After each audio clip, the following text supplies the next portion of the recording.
Apocalipse capítulo 14, versículo 15, o ponto 1, diz: outro anjo saiu do templo. E outro anjo saiu do templo, clamando com grande voz ao que estava sentado sobre a nuvem: lança a tua foice e cega. É já vinda a hora de cegar, porque já a seara da terra está madura. Observem que nesse momento aqui da colheita do trigo, não será feito nenhum comentário de juízo. Isso para vocês poderem entender a diferença, porque a colheita da uva já vai ter uma descrição de juízo, porque ela está ligada à batalha do Armagedon e à guerra, sangue. Por isso diz que Jesus vai pisar o lagar na colheita da uva, tá ok? Então aqui falando primeiramente dessa colheita do trigo. Não fica claro se a referência é ao templo celestial ou ao templo terreno. Nesse momento, os dois estão construídos, né? Digo, o da terra está construído. O do céu, ele aparece em alguns momentos, nós veremos mais à frente, falando claramente do templo no céu. Então, aqui é bem provável que seja o templo do céu, mas também não é impossível que fosse o templo da terra. O comentário prossegue: como os 144 mil estão na terra e o Cordeiro se manifesta para eles no Monte Sinai, essa parece ser uma referência ao templo terrestre. O Apocalipse faz menção ao templo do céu e também ao templo da terra, que durante a grande tribulação estará reconstruído. Na segunda metade da grande tribulação, que parece o momento histórico que se cumpre esta visão, estará em processo de purificação devido à abominação desoladora posta pelo anticristo. Bom, então, na primeira metade da grande tribulação, Israel estava recebendo o anticristo como Messias, acreditando nele. Na metade da grande tribulação ocorreu o rompimento, né? Porque o anticristo ele estabeleceu a abominação desoladora. Ele contaminou o templo. Então, nesse período, o templo ele está em purificação, né? Mas, certamente, orações, algumas coisas, eles já estarão fazendo.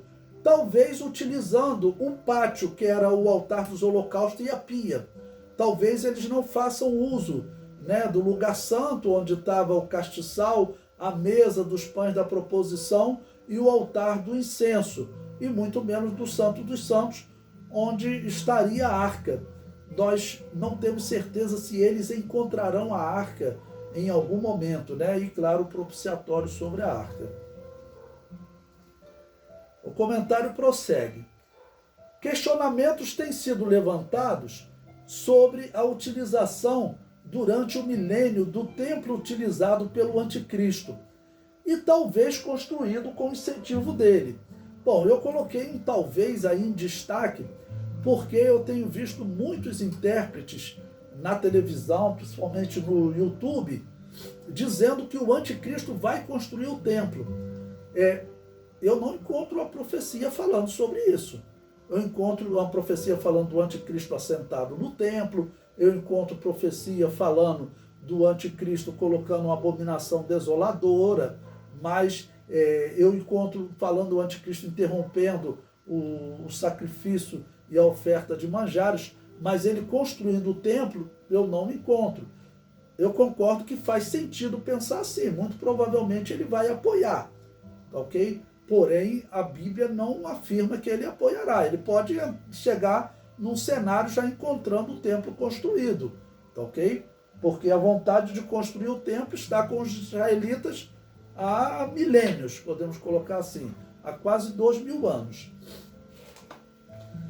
O comentário prossegue: mas o templo será construído por israelitas e provavelmente seguirá as medidas profetizadas por Ezequiel durante o cativeiro babilônio.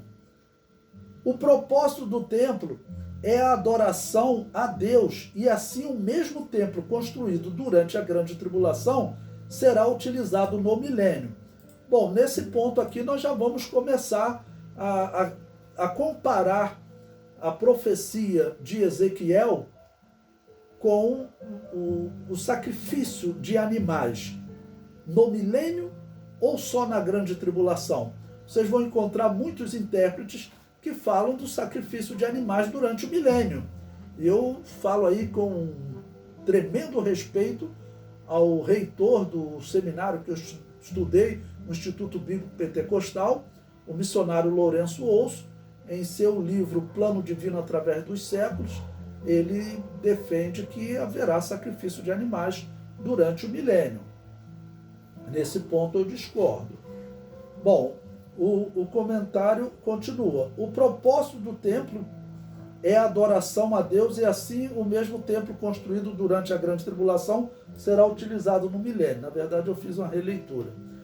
Prosseguindo. Observe a perfeita harmonia da profecia de Ezequiel com o Apocalipse. Bom, agora eu vou comparar Ezequiel, a parte que fala do templo, com o Apocalipse. E nós veremos que, seguindo a sequência do profeta Ezequiel, o sacrifício que Ezequiel fala é antes do milênio, ou seja, é ainda durante a grande tribulação. Essa é a minha visão. Diz assim, Ezequiel 37 fala do vale dos ossos secos. Israel é simbolizado em ossos que se juntam. Isso já aconteceu. Depois surgem nervos. Isso já aconteceu. E em um terceiro processo surge carne e depois pele. E o último processo dos ossos secos é descrito na simbologia do espírito entrando no corpo. Quando nós chegarmos no momento da batalha do Armagedon, nós vamos estudar esse processo que aqui eu só falei, que já se cumpriu. Aí eu vou dizer para vocês quando que se cumpriu o processo dos ossos se juntarem, surgir nervo, carne e pele, tá bom? Bom, o espírito entrar no corpo, o espírito com letra minúscula, só vai acontecer quando eles se converterem, no final da grande tribulação. Prosseguindo o comentário. Os intérpretes são unânimes em afirmar que o espírito entra no corpo durante a grande tribulação, no momento que Israel se converte a Jesus Cristo como Salvador. O ponto do Apocalipse estudado neste capítulo 14 reflete o momento que a profecia de Ezequiel está no último estágio, ou seja, nós podemos ver que no período atual, Israel já passou pelo estágio dos ossos se juntarem, surgir nervo, carne e pele, tá bom? Porque a nação já se formou. Entrar o espírito no corpo significa a conversão espiritual. Isso vai acontecer durante a grande tribulação e é um processo, como nós vimos. 144 mil se convertendo pela pregação das duas testemunhas, os 144 mil pregando na segunda metade da grande tribulação. Então, o espírito entrar no corpo é o último estágio da profecia de Ezequiel. Estamos comparando Ezequiel, a partir do 37, com Apocalipse 14, com o fim da grande tribulação. O comentário prossegue. O espírito começa a entrar no corpo quando os israelitas começarem a se converter pela pregação das duas testemunhas. Esse processo prosseguirá até o fim da grande tribulação, quando a visão do Vale dos Ossos Secos se cumpre. Bom, então o capítulo 37 é a visão do Vale dos Ossos Secos, esse processo dele. Agora veja, o profeta Ezequiel prossegue, e no capítulo 38 e 39, ele profere uma profecia contra Gog, que representa os inimigos de Israel durante a grande tribulação. 38, versículo 2. Filho do homem, dirige o rosto contra Gog, terra de Magog, príncipe-chefe de Meseque e de Tubal, e profetiza contra ele.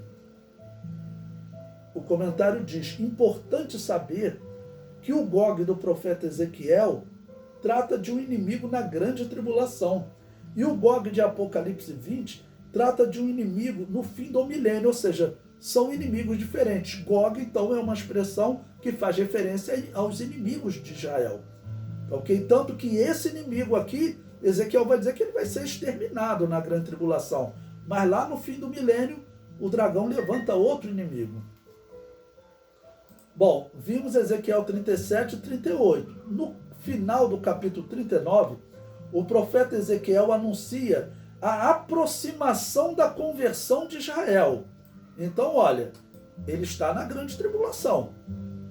Ou seja, um paralelo perfeito com o capítulo 14 de Apocalipse. Ele está na grande tribulação ainda.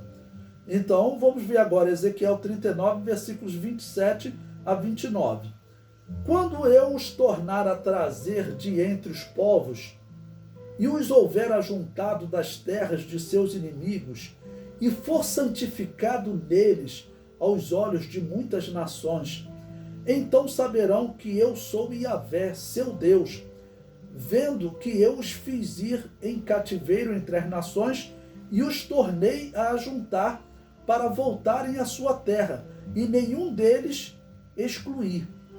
Nem esconderei mais a minha face deles, quando eu houver derramado o meu espírito sobre a casa de Israel, diz o Senhor, diz Adonai Yahvé. Ezequiel 37, versículo 27 a 29.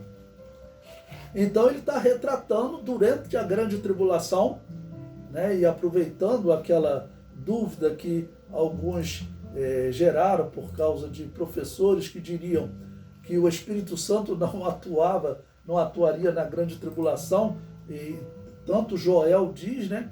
E como aqui o profeta Ezequiel, Deus fala claramente que vai derramar o Espírito sobre a casa de Israel nesse momento, tá bom? Em que eles vão se converter a Jesus.